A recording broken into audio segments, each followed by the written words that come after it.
Get paid to drive. Start a new career behind the wheel at the EMTA. If you are looking for a high-paying and rewarding career with full benefits and paid training, stop by or apply online today with the EMTA. Plus, EMTA riders can now enjoy free Wi-Fi on new, clean, and environmentally friendly buses to travel all over Erie County. Visit ridethee.com for more information. Get on board EMTA. Get on board EMTA. Get Quickfill gasoline is made right here in America. United Refining Company, who operates Quickfill, refines its gasoline from North American crude oil in Warren, Pennsylvania. When you buy United Refining Company gasoline at Quickfill, you keep jobs and businesses in America. And you keep American families strong. You don't need to send your money overseas when you buy gasoline. Buy American-made gasoline at Quickfill. Quickfill, driving America. Welcome to TalkErie.com's Joel Natale Show, Erie, Pennsylvania's daily podcast. Every day, we tackle the biggest issues that the Erie, PA region faces. Stay informed and involved as we advance the narrative of Erie. Now, here's Joel Natale. Jennie Hagerty is our guest here. She's the executive director of Mercy Center for Women. Hi, Jennie. How are you? Doing great. Thank you for this wonderful opportunity. I'm glad. We're a family show. We like to get origin stories. How did you come up? Did you grow up here in Erie? Or did you transplant in? I grew up in Erie. Been here for 59 years, soon to be 60. And you're waving that flag, I'm waving that flag. Full-blooded Italian, and love the Erie community and all the people that surround us. Yeah. What high school? St. Ben's. Did you go to St. Ben's? I went to St. Ben's. Oh my gosh. Yes. Yeah, we're very close in age, but yeah, that was a great school. A lot of folks came out of there. And did you go to college? Went to Gannon University. Okay. And so I've been fortunate to have a Catholic education for all of my life. That's amazing. Amazing. Yeah. What got you interested in the kind of ministry that happens at Mercy Center? Well, a long line of just finding where I need to be and who I can serve best. Mm-hmm. Prior to the Mercy Center for Women, I worked at Hammett Medical Center as a business manager for about 16 years. Wow. And then I transitioned into the Diocese of Erie, where I was a fundraiser for Catholic education. And in 2005, my mother took ill. She passed away, and an opportunity just came about to help more people in making sure individuals had the resources that they needed, whether it was school students trying to afford a Catholic education, or what I do now, and that is our homeless population that are affected by domestic violence or addiction, making sure that every move that I make is helping this community be stronger. Talk a little bit about the history of the Mercy Center for Women. How did that start? So the history of the Mercy Center for Women, first and foremost, it is a sponsored ministry of the Sisters of Mercy. So without them, I'm not present with you today. So in 1994, the Sisters of Mercy wanted to help women and children who had no resources for housing, that were struggling with abuse and trying to recover from addiction. Our program houses typically about 30 to 34 individuals. Wow. And as the need began to grow in 2023, the Mercy Center for Women took on the former Holy Rosary School building, which is called the Mercy Anchor Community Center.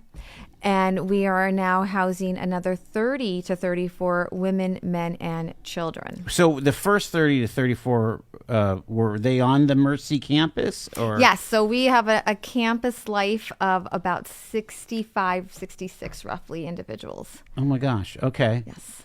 I'm just trying to get locations here because for some, I went to Mercer's Prep, and I always thought that there was some elements of the housing right there with the mother house, or is that not correct? So the mother house is just where the sisters reside, but they are very good to the Mercy Center for Women and all the ministries they sponsor. So your women are somewhere in up there and also down at Holy Trinity or Holy Rosary? Our women are primarily off of 27th and 28th of East Avenue.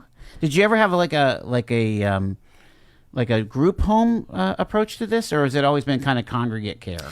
Well, it's transitional living, so they all live together. Okay, so in the gotcha. transitional program, these women come in as strangers.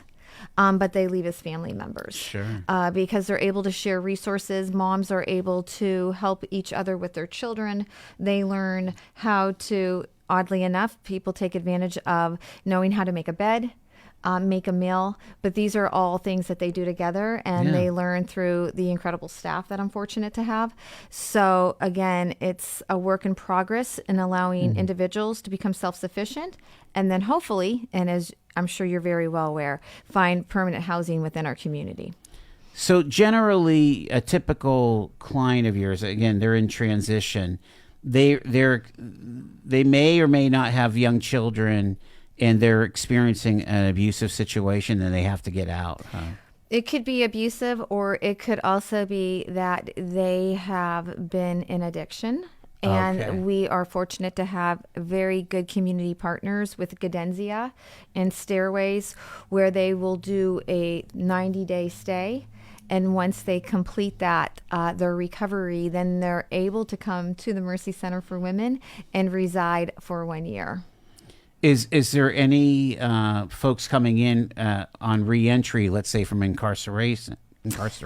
That's a great question, and that's something that we have recently become very involved with. We get many letters from Cambridge and Muncie. Oh, sure. And we have now housed successfully 3 reentry females, 2 at our current Mercy Center for Women housing, and then we have 1 at our permanent housing at the MAC building. So you were saying that it's like there is some peer-to-peer counseling or instruction. Talk a little bit about that vibe, I guess. It's actually a very beautiful relationship to watch. Oftentimes, because a client has made a poor choice, they no longer have their children. So we are able to watch moms reunify with their children.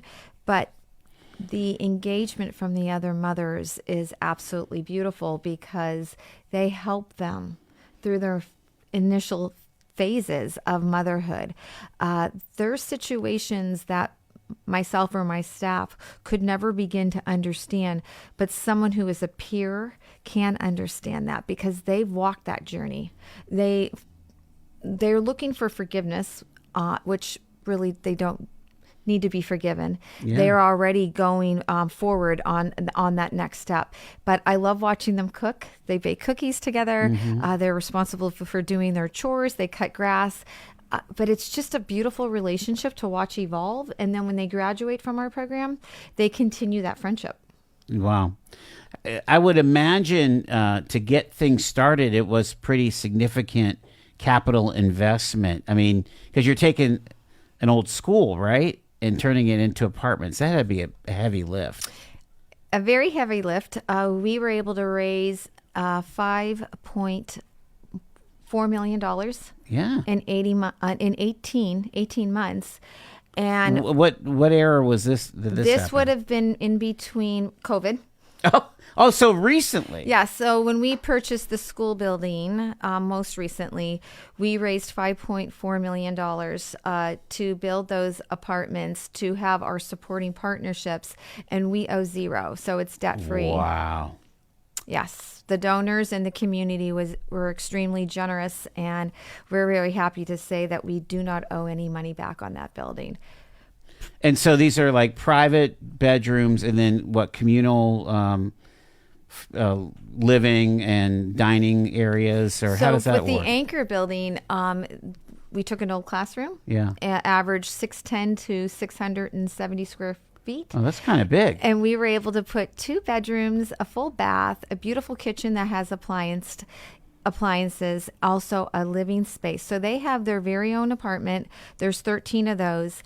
And then we have our lower level partnerships, along with an education room, our job readiness program, which is Dress for Success Erie.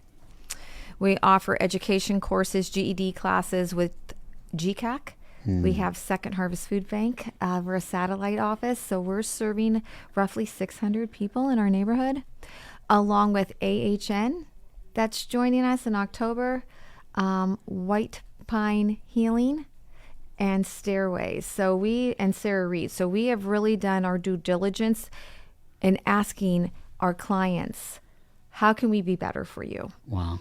And so the Mercy Center for Women that was established in 1994, they are able to take full advantage of all the opportunities that our Mercy Anchor Community Center offers. That's really something else. And so people will come, some of these partners will come in, use a community space, maybe run a health clinic, or maybe run a literacy class or what have you. That's remarkable. Yeah, they'll lease space from us. And for example, when AHN begins with us, they will be leasing space to provide primary care, behavioral health, and drug and alcohol counseling.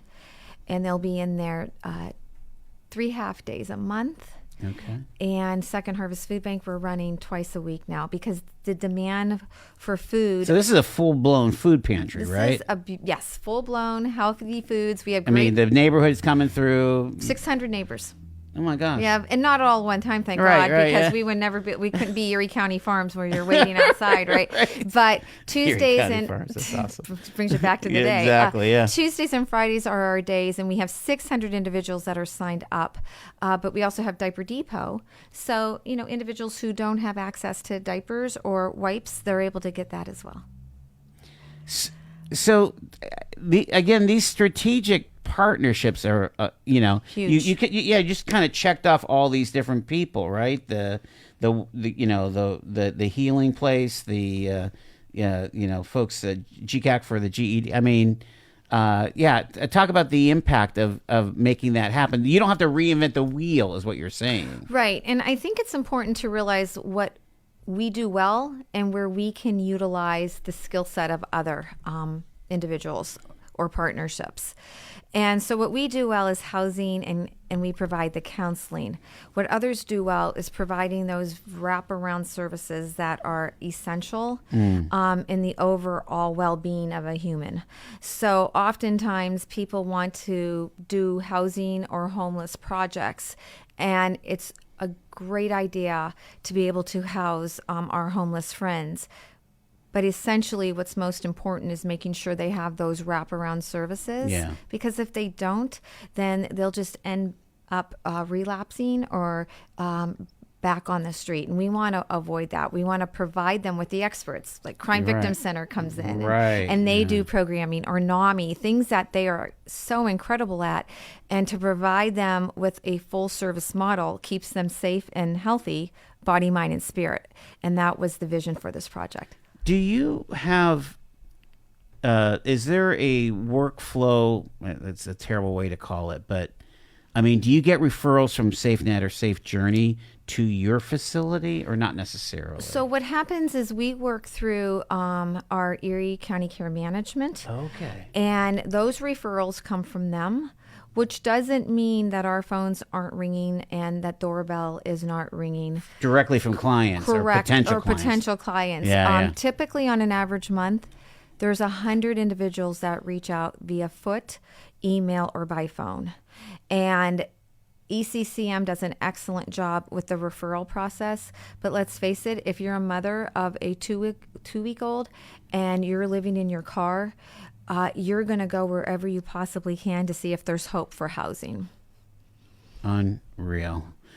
This is phenomenal work that you guys are doing, because you are probably the benchmark, or a leader in how the infrastructure of social services should work in a collaborative manner, because there's so much turf wars and people reinventing the wheel, and you're saying, no, we're staying in our lane. We're helping women that are homeless. They might have young children. They might be addicted. They might be in reentry or whatever. And we're going to reach out to the experts and bring them to our facility. That's pretty substantial there. It's important because nobody does everything well, but together we can impact lives. Mm-hmm. And for Mercy Center for Women to believe that we would be able to feed 100 mouths we would, but not with the help of the Second Harvest Food Bank, believing in us. Or education, we're not teachers, but GCAC is. So, you have to know when to be humbled and just to bring people into your mission, because at the end of the day, it's the success of the individuals that we're serving or housing. So you said it's a transitional facility here. What would be a next step for someone? Because they could stay with you for about a year, right? Correct. Prior to HUD guidelines changing in 2016, individuals could stay in our transitional program for up to 3 years. But HUD had a different view. Of course, then we modified and we gathered around a table to say, what's this going to look like? Yeah. So now they stay with us for 1 year. Part of the opportunity that the Mercy Anchor Community Center offered and why the idea first came about is too many of my clients sat in the Mercy Center library in tears because landlords wouldn't take a chance on them. They made a poor decision. They were in the rears with utilities. They didn't pay their rent. They went to jail. And the importance of giving individuals a second chance and knowing that, okay, we're going to undertake this role as a landlord. And although we only have 13 apartments, it's a step in the right direction. And there's just not enough housing in our Erie community. So again, anything that we can do collaboratively will just help our homeless population be better. Yeah, there's no doubt. But the next step would be private landlords. Housing. Yeah. And so there's oftentimes, if they're not going to Mercy Anchor Community Center, they might go to Mid-City Towers or High Point Towers, or a private landlord might. So the Anchor Community Center, though, is a place where they can come from the transitional housing and be more permanently housed? For 2 years. For 2 more years. Correct. So 70%. So you kind of were trying to solve your own dilemma, right? Because otherwise our clients are with us for longer periods of time. Yeah. And when you have a wait list of 80 to 85 women trying to get into your program, you have to then take matters into your own hands and find the financial resources and the good people in the community who believe in your work and just continue to expand that vision. Yeah. I'm amazed, Jenny, because there's a whole other element of empowerment of women leadership. Correct. I mean, you guys have the big banquet every year where you're honoring those women of the year and so on. Where does that come from? Where's the fuel for that? Say, this is a high value here, is that we're going to elevate women in leadership. There's a lot of women that are silently doing work in our community that are leaders that are not recognized. And I think Women Making History, and that has been a part of our mission long before I began in 1993, is not just recognizing the quiet works of community leaders or women who are inspiring our clients, but it gives our clients the opportunity for hope, that they one day can evolve their lives into someone who is a banker, a lawyer. Maybe this individual is serving meals at the Emmaus Soup Kitchen, someone who's on the streets as a social worker. So it's twofold, because our clients have the opportunity to learn from individuals who also, some of them, have walked their path. And here they are now being recognized as a woman making history. And those stories are very endearing and very personal to the lives that we house. That is truly something when you say, okay, we're going to uplift these women in this community as a model for our clients and for the rest of the community, women, men, the whole shooting match, right? I mean, we're saying these women making history are should be lauded and honored because of the way that they overcame. Absolutely. And also they're role models to our clients. Yeah. And we want to make sure when those women are identified that first and foremost, they have the mercy charism involved in their life, but also equally as important that they serve as role models and give hope again to the people that we serve. That's Yeah, that's truly important. That's truly important. I'm running out of time. Can you hang with us, because I want to talk about some of your feelings about where Erie is going. I feel like you have. Do you have a few opinions about it? Sure. I think that would be helpful here. I've got like a minute left. What am I missing about like events and things that are coming up? Well, we have a baby shower tonight at the Mercy Community Center. Yes. So there's 150 new moms or already moms that will be receiving just beautiful items through a grant from Geisinger, along with our community partners, again, Crime Victim Center, the PA Health Department, those individuals that can provide those resources. And we also have our 30th anniversary on November 9th that we're going to be honoring Scott Kern and Amy Cazzola Kern at the Bayfront Convention Center. That's yes, cool. They've been with us all the way. So that is super cool. So that what is that last event again? I missed that. November 9th, it's our 30th anniversary of the Sisters of Mercy, and we will be at the Bayfront Convention Center again honoring the Kern family. Oh, that's tremendous. From baggage claim to pajamas in 10 minutes. Erie International Airport. Fly with ERI.com. Fly Erie International Airport to Charlotte on American Airlines, your nonstop gateway to the world. Also, we have Breeze Airways flying nonstop to Orlando and Tampa, Florida. A great low-cost carrier providing excellent service to the regional community. Fly Erie International for your travel needs. Fly with ERI.com. All year round, Frontier Home Products and Design has what you need to make your home comfortable and beautiful. Relax on a new timber tech deck designed by Frontier's experts. A new fireplace from Frontier Home Products Fireplace Gallery adds warmth and serenity to any home. Beauty and versatility at Frontier Home Products and Design Center, 4213 Peachtree, 5th next to the Bayfront Highway. Frontier Home Products and Design Center. Discover a new frontier. PA contractor number PA039007.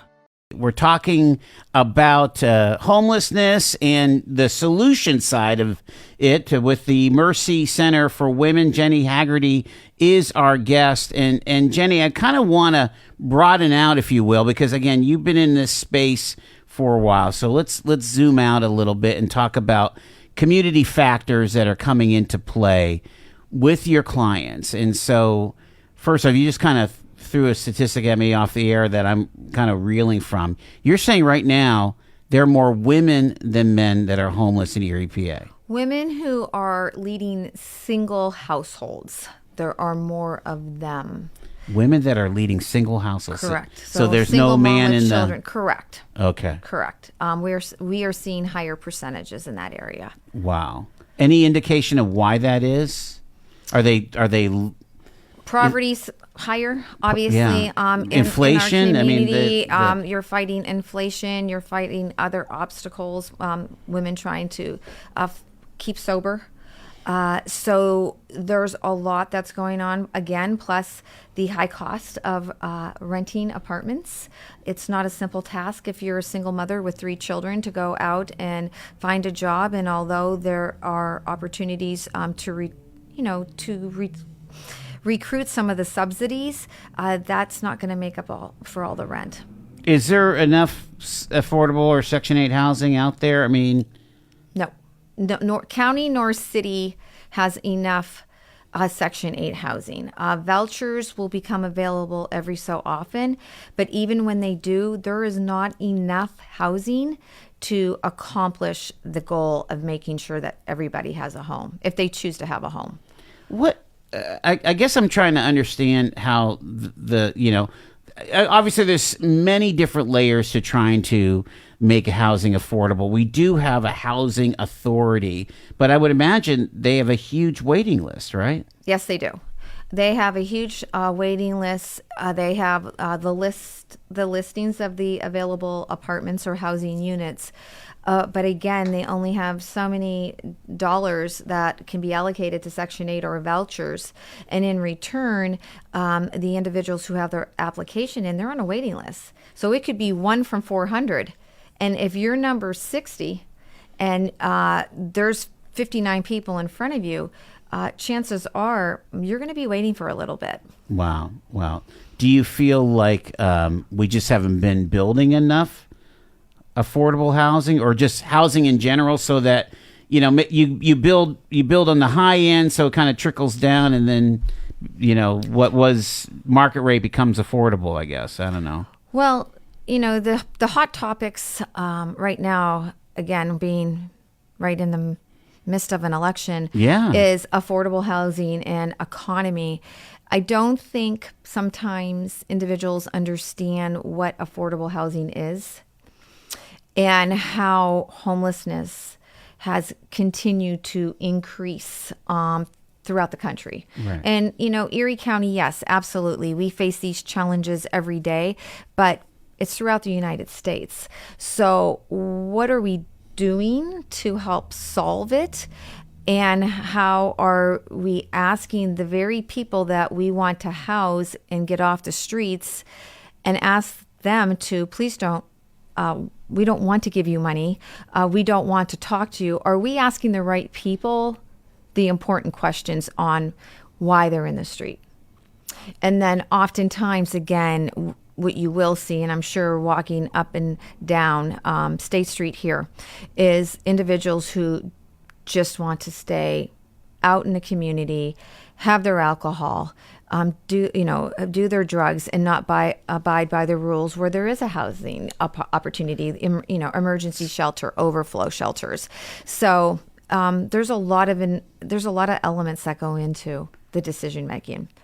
So you're saying that sometimes you have to just say, hey, you have to either go to rehab, or you have to go to rehab. Yeah, that's what you're saying. We would not be able to house anyone successfully if they didn't do a 90-day program. And again, community partners like Stairways, Gadenzia, Gage House, we all work very well with them. But what we also miss too is the mental health concerns that plague our community. So you're homeless for a reason, you're in addiction for a reason, and then you throw some domestic violence in there, and you have just consumed an entire human being's world, and having the right involvement. And you can't push housing on people, because if they do not have the mental health opportunities, or they don't see that to be a value to them, then they're still going to continue to live outside. And we just talked about the tent cities that surround, whether it's behind the Cathedral Prep building out towards Harbor Creek. It's there. Not only there, it's throughout the whole United States. So we need to be more active in our voices, but we also need to include the individuals who are facing this head on day and night. Wow. And I know there's a lot of conversations going on here locally. Correct. The start of Build CDC and the buying of Washington School. There's things going on. We've had the home team. We've had the counts, and that count seems to be going up and up. Mm-hmm. The single day count, right? I mean. And when you see those statistics, are they alarming to you? Well, I participate in that. Do you do the count? I do, because I need to learn. And again, we're always learning what is really facing our community, and to have those conversations with individuals, and to learn that, we slept in the parking garage underneath a cardboard box. That's alarming. Wow. And I will say one thing I do respect is the efforts of the Infinite Erie and the Housing First model. Okay. And I do believe now, which I think is great, they're starting to bring in the great community partners like the Mercy Center for Women and other housing agencies to pick their brain, because this is brand new to them. Sure. And they have those great resources, and they are doing wonderful things in our community. So to have those conversations with Boo Hagerty or Daria Devlin are very critical, because we're able to share with them what could some of the potential roadblocks be, and how can we help you be successful in the Washington School building. So again, power in numbers, bringing people together, collaboration is a win-win for Erie. What are some of those roadblocks? Because I'm interested, because here's a conversation that we've had here about kind of the downtown renaissance, is that it would be very easy for just a few individuals, maybe as few as 10 or 25, to kind of sabotage all of this good vibes of growth and young people moving down and spending money on market rate housing and, hitting all the cool pubs and the coffee shops and, you know what I mean? Like, It's there's a thing thriving. going Yeah, on, the right? I mean, we're EDC 's trying thriving. to... Yes. But all you need is a few people to be a sabotage, to aggressively panhandle or something, or just, be screaming at young women that are trying to go to work. I mean, it's a tough situation, right? I mean... It is a tough situation. And there is no doubt that, again, some of our homeless friends have some of those mental health issues that will portray that image. But people are people, and we have to respect that they are people. Sure.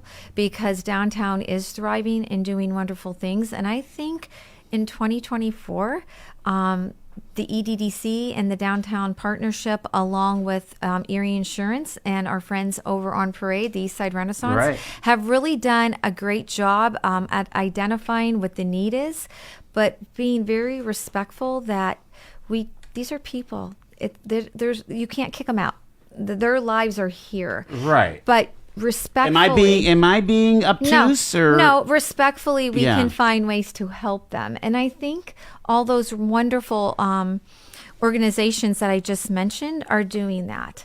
And if they don't have the answers, I know someone like Drew Whiting, who Right. I've met with personally, they want to learn. How can we help these people? But we still have to run a city, right? Yeah, it is. It's a balancing tough act. balance of life to figure out how to do it. But I think we're moving in a very positive way. Well, that's good news that we're on a right trajectory here. And people might not agree with me, but again, if you're working with EOMA, Community Shelter Services, Mercy Center for Women, Erie Dawn, and there's a lot more housing organizations. But if we work together instead of apart, we can accomplish so much more. There's no doubt about it. All right, looking forward here, what are you hoping? You have opportunities at Mercy Center for Women. Of course, you've got your great events. You do your fundraising. You do your public outreach. What's next for you guys? Next for us, we will probably be looking at another building purchase on Nice. campus, which is good because, again, it will help women in reentry along with women who are in a transitional part of their life. And maybe a potential partnership down the road with some other good people in our community.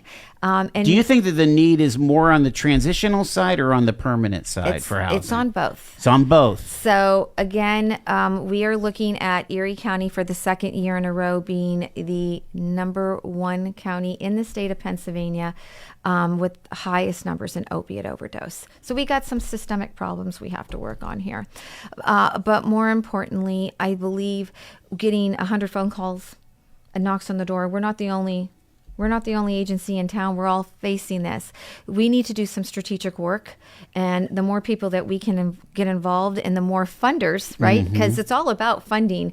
We are all well-intentioned, but if we don't have those financial resources or money from the state or the federal government, or our current local leaders being our voices and hopefully future local leaders being our voices, then we can't meet that need. We need everybody to be a part of this. I'm going to throw a hardball at you. Boy. I'm sure you can be. Okay. You're okay. I hope. You'll be fine. No, I have to always ask because I hear a lot about nonprofit sector, a lot about the private sector. Is the public sector, is the government, is local government, city, county, are they up to the task as partners in this endeavor with what you guys are trying to do? I think they do their very best to help everybody in our community. I do believe that the resources are there to be allocated. I believe that what I'd like to see is our county council, our city council, and they're out there and they're learning, but how much more can we educate them, and what do they need to learn for us to allow them to be better at their jobs? And again, it's funding. We're all fighting over it. It's the, the ugly color in the room. But I think educating those individuals and allowing them to ask us those important questions on how to be successful would be a win-win for Erie. Yeah. I get concerned about you have lots of blight in the city, especially, but you also have blight in all the boroughs. In the county. In the county, We're sometimes missing in the townships, right? Corey, Union City, Yes. Albion, Girard. Homelessness is out there, and we forget that.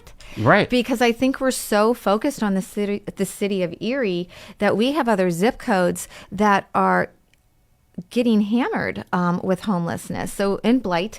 So we need to be very proactive to make sure, again, our elected officials are taking note of that and that we're spreading the funding adequately throughout the county and the city. Yeah, it would seem to me that you cure some blight, you get some better housing stock, some of this homeless situation goes away. Absolutely. I mean, at least it gets reduced.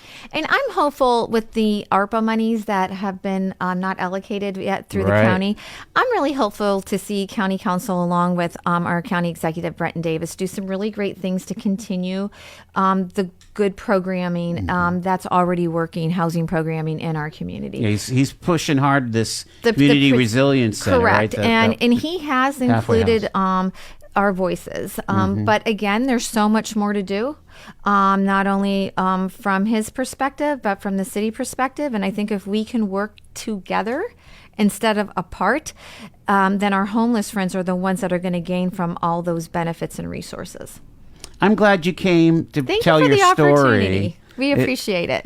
Jennie Hagerty from the Mercy Center for Women. When is your big Our Women big- Making History thing? Well, our big event is our November 9th right now, which Right. is our 30th anniversary. Women Making History will be in March of 2025, to be determined on a date. We're always up at Mercyhurst University, keeping it within the And Mercy to Ministry. make a nomination, Correct. You go online in November. Okay, so that's coming up. That's coming up. So in November, we will have our application.